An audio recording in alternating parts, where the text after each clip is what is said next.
নমস্কার বন্ধুরা, cook with অন্বেষায় আপনাদের সবাইকে স্বাগত।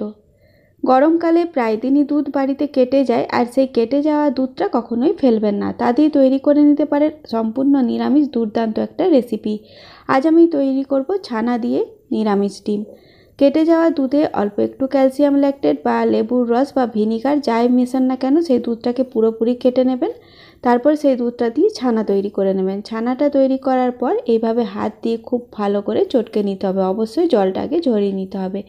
তারপর ওই চটকানো ছানার মধ্যে একটা আলু গ্রেটার দিয়ে গ্রেট করে নিলেই ভালো হয়। 1 চামচ এখানে ময়দা, 1 চামচ কর্নফ্লাওয়ার আর 1 চামচ বেসন, 3টে উপকরণই এখানে আমি টেবিল চামচে মাপ করে নিয়েছি। তার সাথে দিয়ে দিলাম অল্প একটু সরষের তেল। তারপরে সব উপকরণগুলো হাত দিয়ে খুব ভালো করে মেখে নিতে হবে। একটু বেশি সময় নিয়ে ভালো করে মাখবেন, তাহলে যে ডিমগুলো তৈরি করব সেগুলো কিন্তু ফেটে যাবে না।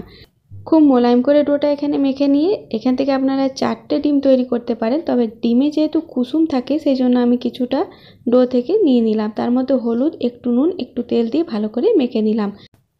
এবার ওই ডোটা থেকে ছোট ছোট 3টে লেচি বানিয়ে নেব। তারপরে হাতটা খুব ভালো করে পরিষ্কার করে ধুয়ে নিয়ে বাকি যে ডোটা তৈরি করে রেখেছি সেখান থেকেও 3টে বড় বড় লেচি বানিয়ে নেব। ওই লেচিগুলোর মধ্যে এই ডিমের কুসুমের পুরগুলো ভরে তারপর ডিমগুলো তৈরি করে নিতে হবে। আবার হাতে আরেকটু তেল নিয়ে এইভাবে লেচিটাকে চ্যাপ্টা আকারে বানিয়ে নিয়ে তারপরে যে কুসুমগুলো বানিয়ে রেখেছি সেটা ভরে নিতে হবে। ভালো করে চারদিক থেকে মুড়ে দিতে হবে। যেইভাবে ভেজিটেবিল চপ আমরা তৈরি করি সেই আকারে এখানে করে নেব। খুব ভালো করে মুড়ে নিয়ে একটা চপের আকার এখানে বানিয়ে নিতে হবে। এইগুলো হয়ে গেল ডিম। একইভাবে বাকি দুটোকেও তৈরি করে নেব। তারপরে ডিমগুলোকে ভাজতে হবে। এখানে আমি ফেটে যাওয়া বা কেটে যাওয়া দুধের ছানা তৈরি করে তা দিয়ে রেসিপিটা তৈরি করলাম। আপনারা ফ্রেশ দুধের ছানা কাটিয়েও এই রেসিপিটা তৈরি করতে পারেন। এইভাবে আমি 3টে ডিম বানিয়ে নিলাম। এবার ডিমগুলোকে ভেজে নিতে হবে। তার আগে একটা মশলা বানিয়ে নেব। কয়েক টুকরো আদা, 2টো কাঁচা লঙ্কা আর একটা বড় সাইজের টমেটো মিক্সার জারে দিয়ে ভালো করে এটাকে বেটে নিয়েছি। এবার ওইটাকে একটা বাটির মধ্যে তুলে নিলাম। এর মধ্যে দিয়ে দিলাম পরিমাণ মতো নুন, হলুদ গুঁড়ো 1/2 চামচ, জিরে গুঁড়ো 1 চামচ, ধনে গুঁড়ো 1 চামচ, কাশ্মীরি লাল লঙ্কার গুঁড়ো 1/2 চামচ, সাথে অল্প একটু চিনি দিলাম। চিনি অবশ্যই দেবেন, নিরামিষ রান্নাতে চিনি দিলে স্বাদ ভালো হয়। সব উপকরণ ভালো করে মিশিয়ে নিয়েছি। আর ডিমের ডালনা তৈরি হবে, আলু না থাকলে তো হয় না, সেই জন্য 2টো আলু এখানে সেদ্ধ করে এইভাবে 2 টুকরো করে কেটে নিলাম। এখানে আমি 3টে আলু টোটাল সেদ্ধ করেছিলাম। আগে একটা মেখেছি, বাকি 2টো আলু ডালনাতে ব্যবহার করব। কড়াইয়ে অল্প একটু সরষের তেল গরম করে প্রথমে ডিমগুলোকে ভেজে নিতে হবে। গরম তেলে দেওয়ার সাথে সাথে উল্টাতে যাবেন না, তাহলে ভেঙে যেতে পারে। একটু সাবধানে একটু গ্যাসের ফ্লেমটা কমিয়ে রেখে তারপরে ডিমগুলোকে এভাবে লাল লাল করে ভেজে নিতে হবে। ছানা দিয়ে নিরামিষ ডিম ভেজে নিয়েছি। এবার আমি আলুগুলোকেও ভেজে নেব। আলু আগের থেকেই সেদ্ধ করা আছে। আলুগুলো দেওয়ার পর অল্প একটু নুন আর হলুদ দিয়ে আলুগুলোকে বেশ লাল করে এখানে ভেজে নেব। রেসিপিটা সম্পূর্ণ নিরামিষ তৈরি হবে আর স্বাদটাও কিন্তু বেশ ভালো হয়। নিরামিষ দিনের জন্য দারুণ একটা রেসিপি।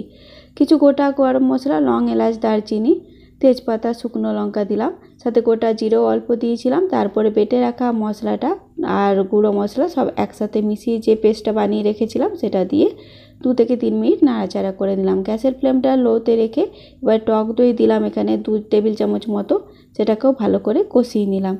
তারপরে ওই মশলার বাটি ধুয়ে অল্প একটু জল দিতে হবে আর সাথে আলুগুলোও দিয়ে দিতে হবে। গ্যাসের ফ্লেমটা লো টু মিডিয়ামে রেখে আলুগুলোকে আরেকটু সেদ্ধ করে নেব আর গ্রেভির সাথে মিশিয়ে নেব। গ্রেভি যখন ফুটে উঠবে তখন ভেজে রাখা ডিমগুলোর মধ্যে দিয়ে দিতে হবে। ডিমগুলো দেওয়ার পর আর খুব বেশি সময় ধরে এগুলোকে ফোটাবেন না, জাস্ট 1 মিনিট মতো ঢাকা দিয়ে ফুটিয়ে নিয়ে তারপরে গরম মশলার গুঁড়ো সাথে দিয়ে দিতে হবে অল্প একটু ঘি। গ্যাস বন্ধ করে 10 মিনিটের জন্য স্ট্যান্ডিং টাইমে রাখবো, তাহলে ডিমের মধ্যে সমস্ত মশলার ফ্লেভার চলে আসবে। তারপরে আপনারা গরম গরম ভাত বা আপনাদের পছন্দ মতো যে কোনো কিছুর সাথে এই রেসিপিটা পরিবেশন করে দেখতে পারেন। গ্রেভি থেকে একটা নিরামিষ ডিম তুলে নিলাম। একটা সুতো দিয়ে এইভাবে 2 টুকরো করে কেটে আপনাদের দেখিয়ে দিচ্ছি। সুতো দিয়ে কাটলে এটা সমানভাবে কাটা যায়, সেই জন্য আমি সুতো ব্যবহার করলাম। আপনারা খুন্তির সাহায্যেও কাটতে পারেন। তারপর একটা প্লেটের মধ্যে তুলে আপনারা পরিবেশন করে দেখুন। আমার মনে হয় রেসিপিটা আপনাদের খুব পছন্দ হবে। আর কেটে যাওয়া বা ফেটে যাওয়া দুধ তো অনেকেই ফেলে দেন, আর কখনোই ফেলবেন না। এই রেসিপিটা বানিয়ে নিন। হাফ লিটার দুধ থেকে এই রেসিপিটা আমি তৈরি করেছি। অবশ্যই বানিয়ে দেখুন, ভালো লাগবে। রেসিপি ভালো লাগলে লাইক শেয়ার করবেন, সাথে চ্যানেলটাকে প্লিজ সাবস্ক্রাইব করে নেবেন।